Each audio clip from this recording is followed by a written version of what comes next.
ஒரு சாதாரண மனிதர், ஆனால் இந்திய பங்குச்சந்தையின் உலகத்தில் பிக் புல் ஆனவர். அவருடைய சிந்தனை உங்கள் வாழ்வையே மாற்றிவிடும். ராகேஷ் ஜுன்ஜுனுவாலா, பங்குச்சந்தையின் பிக் புல்.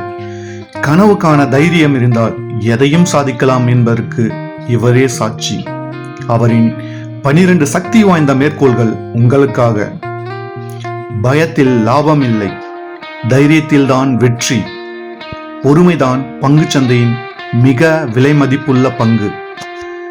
சந்தையில் அதிர்ஷ்டமல்ல, ஒழுக்கமும் நம்பிக்கையும் தான் வெற்றியை தரும்.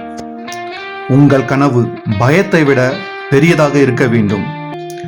தவறுகள் தான் கற்றுக்கொள்ளும் கட்டணம். மீண்டும் செய்யாதீர்கள். பெரிய கனவு காணுங்கள். பாதி அடைந்தாலும் வாழ்வு சிறப்பாகும். கூட்டத்தை பின்தொடராதீர்கள். உங்களுக்கான பாதையை உருவாக்குங்கள். சந்தை உங்களின் பொறுமையை சோதிக்கும், ஆனால் நம்பிக்கையுள்ளவர்களை வெகுமதியாக்கும். பணத்தை மதியுங்கள், அது உங்களை மதிக்கும். ட்ரேடர் இன்று பார்க்கிறார், இன்வெஸ்டர் நாளை பார்க்கிறார். இரண்டையும் சமநிலையில் வையுங்கள்.